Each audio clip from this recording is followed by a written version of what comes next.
Imran, welcome to the program. Thanks for joining us. My pleasure, Mark. Right now, Pakistan is in the midst of an economic crisis. Do you think the current government is equipped to handle it? Well, Mark, knowing the aftermath of the coronavirus, it disrupted all supplies, and there was this commodity super cycle. Prices went up, inflation went up all over the world. So my government had very delicately balanced all this. And we managed to keep the prices down, and the sentiment was good because our industrial growth and our agricultural growth was going very well. So when this regime change took place, the market lost confidence. So what we are watching right now is a meltdown. Our currency has lost almost 10% of its value. Stock exchange has crashed. Prices have gone through the roof. Inflation is now about 30%. So the country is facing challenges right now. You've led several protests over the past few weeks. What exactly are you trying to achieve? Are you not concerned that the protests will add to a sense of chaos? Well, the chaos was when, Mark, this what we call the US-backed regime change took place in Pakistan. And so my government was replaced by a government, 60% of the cabinet is on bail. These two families have been ruling Pakistan for 30 years. So my government was the first time we replaced this two-party system and we came into power. Now, the parties that were fighting, contesting against each other, both have joined hands and are in government. But they're facing massive corruption cases. And so what has happened is that these people have come into power. Rather than having a roadmap to fix the economy, all they're doing is trying to get rid of their corruption cases of billions of rupees. So they are completely incapable of handling it. All we want is, we just want elections. We want free and fair elections so that let the people of Pakistan decide who should run the country rather than a US-backed regime change. You have repeatedly claimed the US backed your removal from office. What evidence do you have of that? Well, yes.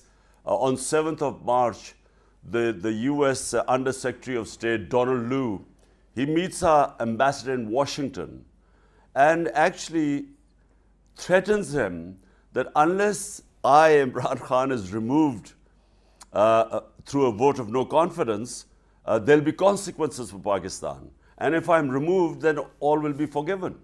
Now, this is this American official threatening our ambassador. An ambassador in an official meeting, minutes were taken. He sends this cipher, which I see, this coded message, which I see. I place it in front of the cabinet and in front of the National Security Council, which then decides to send a démarche to the US, protest to the US for this blatant interference in our affairs. And the President of Pakistan has sent it to the Chief Justice of Supreme Court to hold an inquiry, because on 7th this cipher comes, this threat. On 8th, the no confidence motion is tabled against me.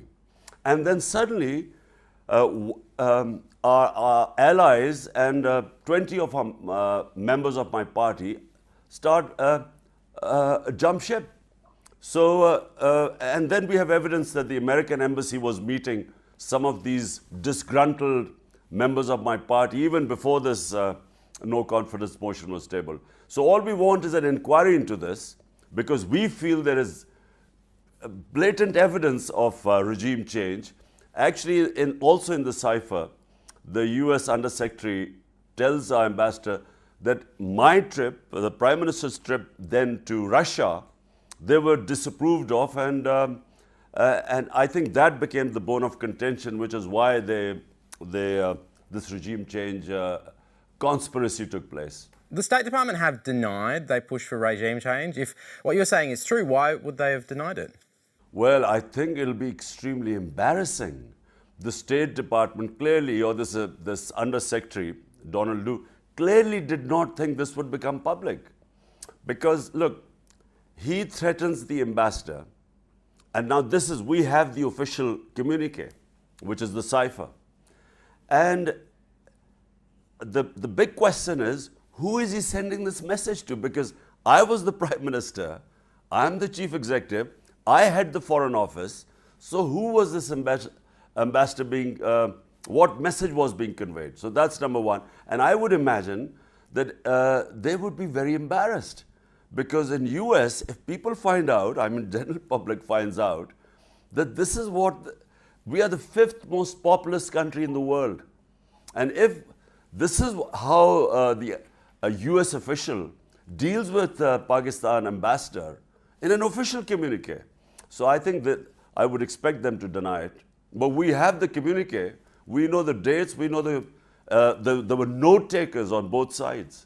Elections are scheduled for next year, so if you are so confident of your support for re-election, why not just wait for those elections? Because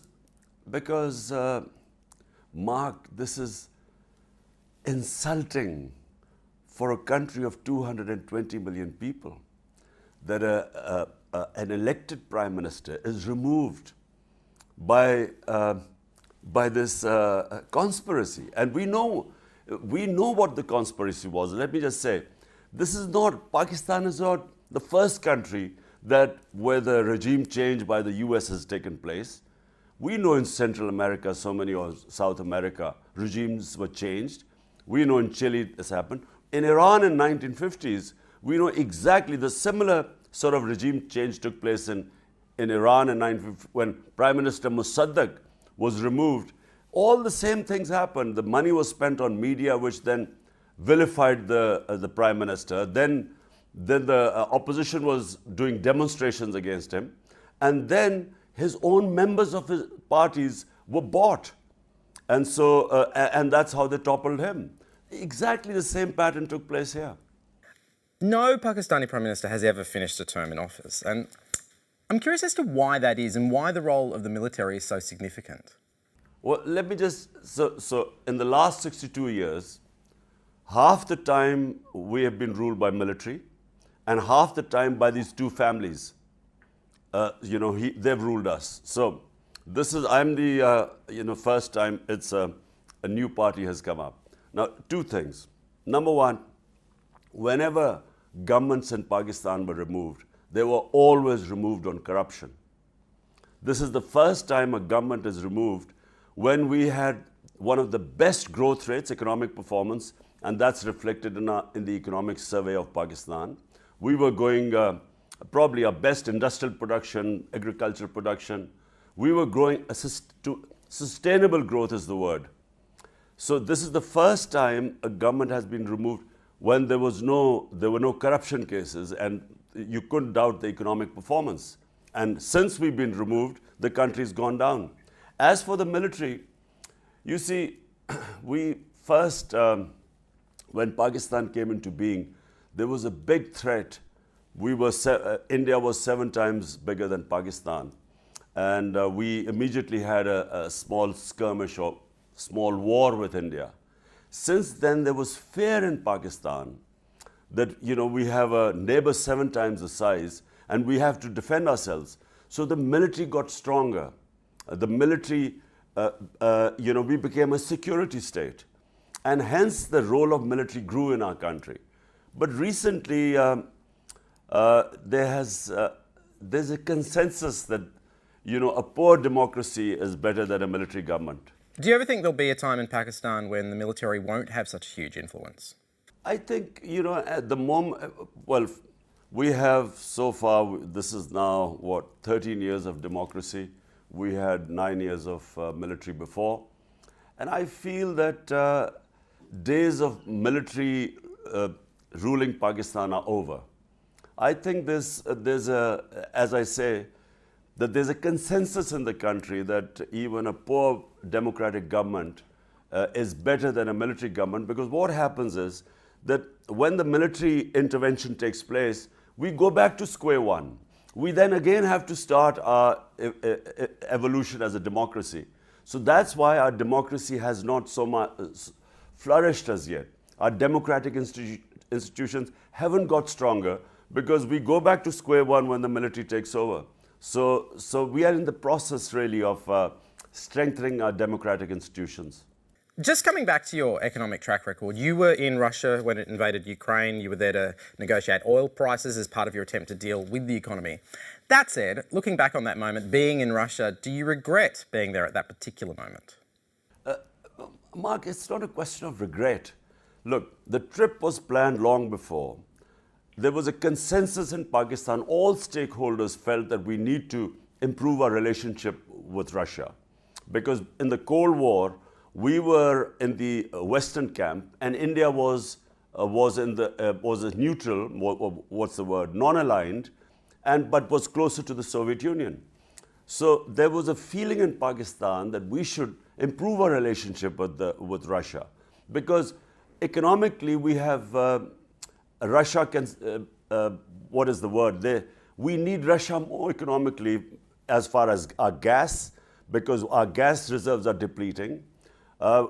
Secondly, we need wheat because we have a growing population, and we had some 2 million tons of wheat shortage in Pakistan. And then the military needed hardware from Russia, and now we needed oil from them because Russian oil, we were going to get 30% discount from Russia to buy oil. So that was the primary need for us. So the timing turned out to be bad, because last thing I would have realized is that the night I land there, the next morning, President Putin decides to go into Russia. Now, I wasn't supposed to know that. And from that point of view, the timing turned out to be bad. But as I said, I wasn't supposed to know that. I'm actually quite fascinated by what you think the biggest challenges Pakistan is facing right now. Like, what is not being focused on in the midst of all this? Is it health? Is it climate change? What are the issues you think need to be addressed right now? Mark, there are lots of... Right now, the economic issue is the biggest issue. And as I said, we had very delicately balanced our economy because of this commodity super cycle when all energy prices had gone up all over the world. And 25% of our imports were oil-related, petroleum imports. So when the prices went up, it was a very delicate balance for us because we inherited basically a bankrupt economy. We only had reserves for 3 weeks of our imports. So we built it from there, and country went through pain the first year because we had to go into an IMF program. We had cut our expenditure, so people suffered. Then came COVID, so the whole world suffered COVID. But in the third and fourth year, we grew at 5.6%, and then at 6% in the fourth year. So the economy was taking off. Our GDP had gone up, and so we were moving towards sustainable growth. But always we realized that if there was a political shock, it was so fragile that it would go into a tailspin. And that's what happened. The moment this regime change took place, our currency started falling, our reserves have depleted, and we have, because we depend on imports, and the moment the currency fell, the inflation has hit the roof. So at the moment, we are in a very difficult situation. At the moment, do you have any indication from foreign governments that they would support you returning to power? Mark, I don't want any support from foreign governments to get into power. I want free and fair elections. Let the people of Pakistan decide whoever they think is best to govern the country. Just looking now at the India-Pakistan relationship, a couple of weeks ago we had the Indian High Commissioner to Australia, Manpreet Vora, on the show, and he said that Pakistan sponsored terrorism and that they won't deal with Pakistan until Pakistan deals with that. I'm curious, do you have a response to that position? Well, this is a standard line by India, because you see, where is the terror? What has happened is that Kashmir, which became a disputed territory between Pakistan and India in 1947, the countries went to the United Nations. the United Nations Security Council passed resolutions that the people of Kashmir, through a plebiscite, should decide whether they want to stay with India or with Pakistan. That was 74 years back. India never gave them that right to decide their destiny because they knew that people of Kashmir would vote to join Pakistan. Since then, this area has become troubled because within Kashmir there has been a movement, for independence. The movement actually is that they would just want independence. Now, in 1989, this then turned into an insurgency when they rigged the elections in the valley to have a pro-Indian government.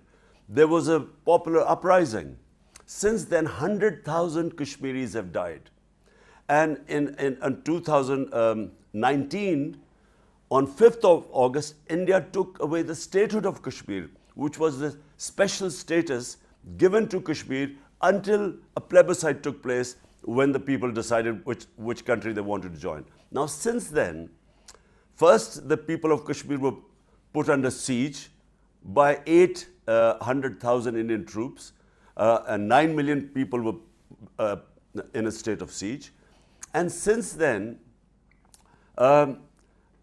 India blames, or even before that, they blame Pakistan for whatever happens, any incident that takes place in Kashmir, they blame Pakistan for it. The answer is not blaming Pakistan. The answer is to give the people of Kashmiris the right that was guaranteed to them by the international community, let them decide their own future. So to stop that, they have used the strong arm tactics, they've used military, it's the most militarized area in the world. I mean, the soldier ratio to the population is probably the highest. So India keeps blaming Pakistan for what happens in Kashmir. We believe that it is an indigenous movement, and if they were given their right, this whole thing would pacify, the area would become pacified. There are many people that regard the Taliban as a terrorist organisation, and you've been accused of cultivating a friendly relationship with them. In fact, there's actually a nickname for you, which is Taliban Khan. I mean, what is your response to people that say you have too close a relationship with a terrorist group? First of all, let me just correct something. Taliban were never terrorists. Taliban were religious fundamentalists. The organization that was considered a terror organization was Al-Qaeda. Now, Taliban came into being in 1996. I mean, I'm just giving people a history so that they know what this Taliban is all about. When the Soviets left Afghanistan in 1989, Afghanistan went into chaos because the Soviets left, the US, which was, along with Pakistan, was sort of fighting this war of independence at the time against the Soviets. The US packed up and left. Afghanistan went into chaos. The Mujahideen groups who were fighting the Soviets then carved out Afghanistan. There were warlords, they had influence in different areas. 200,000 people in Afghanistan died in the civil war that followed. And in that chaos, 7 years later emerged the Taliban. Why did the Taliban sweep Afghanistan? Because they gave a chaotic Afghanistan a sense of rule of law. They established a rule of law. They brought peace to Afghanistan. Now, they were fundamentalists. They were religious fundamentalists, not terrorists. Now, when the US replaced Taliban in 2001, the regime change took place. I was one of those people who knew the history of Afghanistan, along with all those people who knew, who understood Afghanistan, the character of the people. We kept saying that there was not going to be a military solution. People of Afghanistan never accept outside interference. The British had experienced this in the 19th century. The Soviets, in the 20th century, all had failed to control Afghanistan, an outside force, because this is their history. They are the most independent-minded people. So I kept saying that there was not going to be a military solution, and there wasn't. Anyone who opposed this military solution became pro-Taliban. So because people didn't understand the situation. they do not understand the character of the Afghan people. So, in the end, when people like us were proved right, somehow we were made to be sort of friendly with Taliban or sympathetic with them. People like us are sympathetic with the people of Afghanistan. Afghanistan has suffered 40 years of strife. If any nation needs peace, it's Afghanistan. So all of us who stood for peace in Afghanistan did not mean that they were affiliated to Taliban. The military was never going to be a solution. And right now, you have Taliban as a reality. The world should work with them because there is no other reality in Afghanistan now. And in my opinion, the more you engage with them, the more you will bring them into the mainstream of the world. Do you believe that Pakistan today supports terrorist groups? Look, Mark, how did we end up in this position? In the 80s, when the Soviets had invaded Afghanistan, Pakistan became a frontline state. All the Western countries, specifically the US, helped Pakistan, and we trained these Mujahideen groups, the ones who were freedom fighters in Afghanistan. They were trained along the border on the Pakistan side of the border of Afghanistan. They were trained to go and do guerrilla activities. They were called heroes, ones who do jihad, freedom fighters. Come 2001, the US invades Afghanistan now. Now, these people who were trained to do jihad or freedom struggle or who were guerrillas, Pakistan now tells them that, look, this is because the good guys have come to Afghanistan, which is the US, it is no longer jihad. If you fight them, it's terrorism. So guess what happened? They turned against Pakistan. These groups, which were trained to, were indoctrinated that fighting a foreign invader was jihad and you were heroes, suddenly we are telling them that they're terrorists, and Pakistan joined the US war on terror.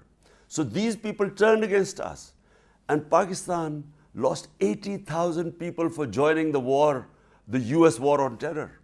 We had 3.5 million people internally displaced. We had over $100 billion lost to the economy.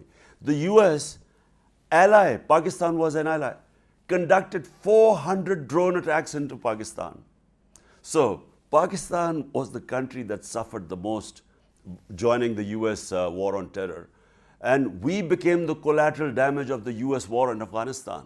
So not only did we suffer, because these groups turned against us, suddenly they became terrorists. So we then became a country that had terrorist groups. But these people were heroes when they were fighting the Soviets.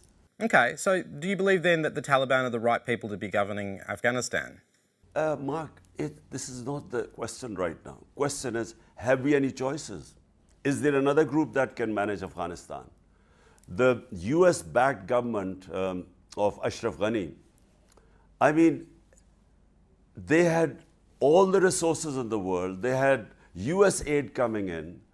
There was 300,000 army in Afghanistan trained by the US with the latest equipment, the best armed army.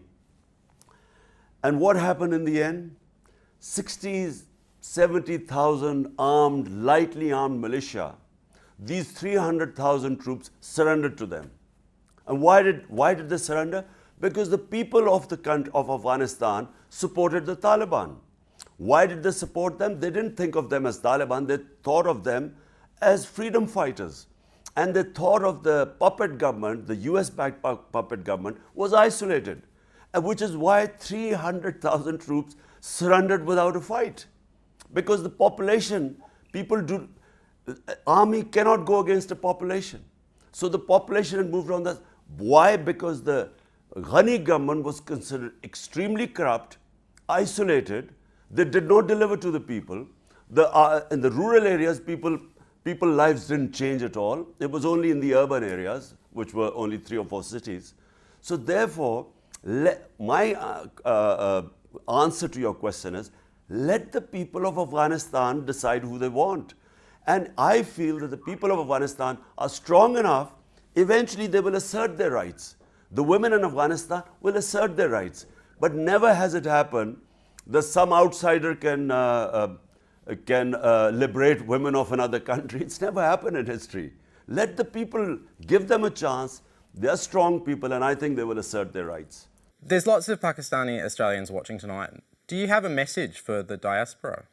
The biggest support actually since this regime change in Pakistan took place, it's never happened before that all the Pakistanis, when we have almost 9 million Pakistanis diaspora living in different countries, and never has it happened that they turned out in such large numbers to support us, to support me. It's never happened because normally when there's a regime change, there's celebration in Pakistan. People distribute sweets. This is the only time that people came out, and millions of people within the country and Pakistanis outside came out to protest. And so I consider finally that I consider the overseas Pakistanis living in Australia, they are one of our greatest assets. And they have, their remittances, when the money they send back to Pakistan, has been one of the main reasons my government, they send more money during my government than ever in our history. So, and that was the main reason why we were able to, our economy was able to grow, we were able to sustain ourselves despite our exports, although we had record exports, but our exports are far less than our imports. And until we raise our exports, this gap has been filled by the overseas Pakistanis' remittances. And so I, for one, am extremely grateful to this overseas community. Just coming back to the relationship between India and Pakistan, what could improve relationships between those two countries? Like, what needs to be done right now? Mark, there is only one issue between us, and that is Kashmir. And I find that it's just lack of leadership that we have not been able to resolve this issue. Because the advantages of peace in the subcontinent are enormous. Pakistan on one side has China, one of the biggest, fastest growing economy in the world. And then we have India on the other side, which is potentially one of the second biggest market in the world and economy in the world. And then on our other side, we have all the world energy reserves. We have Iran, and then we have Central Asia. So we are strategically placed. If we had peace with India, India then has access to all the energy corridors. It has access to Central Asia, land access. And on the other hand, Pakistan and India, we have access to each other's markets. So the dividends of peace are enormous. But unfortunately, it is all stuck in Kashmir. We have not been able to resolve this issue in 75 years. And in my opinion, it just takes determined leadership. If two can decide to sit down and resolve the issue, then this whole area will be transformed. And may I say that, the issue of resolving Kashmir lies with the people of Kashmir. Because right now, the tactics which India has in Kashmir are quite similar to what Israel has in Palestine. There's not going to be a resolution either between Israelis and Palestinians or in Kashmir. Because by just having troops and security and having the latest sort of methods of oppression, this is not a permanent solution. So eventually there will have to be a settlement in Kashmir where the will of the Kashmiri people, let them decide what sort of, what they want, what is their future. But, there's no other way. I mean, just by oppressing them is not the answer. So are you calling for an independent Kashmir then? Is that what you're asking for? I think that, if India and Pakistan can sit together, and I must say we tried, and work out what would be the best way you could allow the people of Kashmir to express their free will. And the three entities, Pakistan, India, and Kashmiris, they will come up with some solution. But First of all, there has to be a realization that in 75 years, just by oppressing them and using force, it hasn't worked. And this is not a, as I said, this is not a permanent solution. Permanent solution is letting them decide what they want to do. Just lastly, before I let you go, you have had an incredible life. What would you most like to be remembered for? Look, you know, Mark, I've also been very privileged.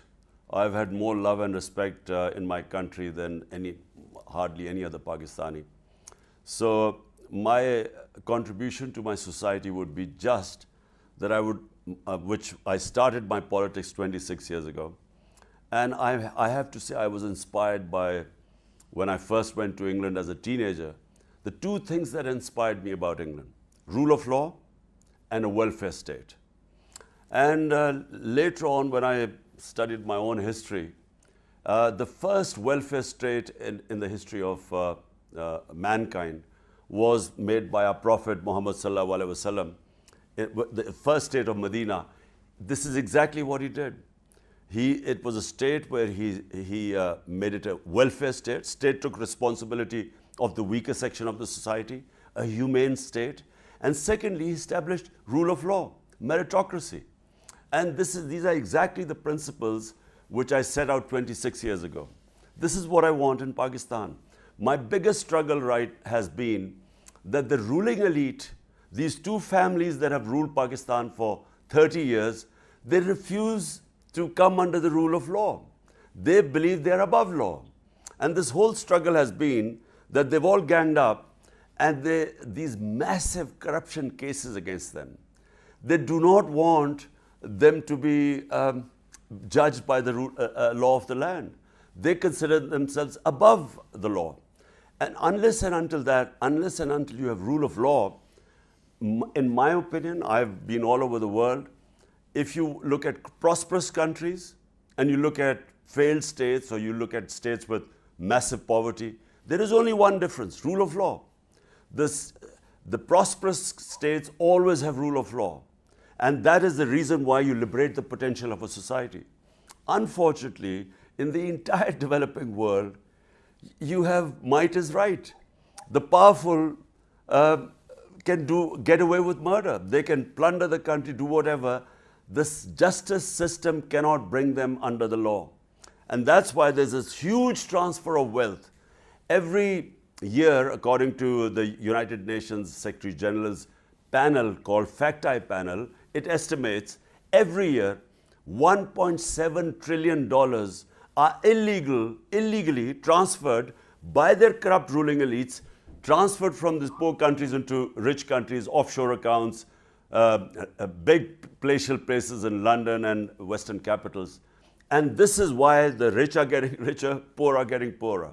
So the big difference is rule of law. And that's really my opinion.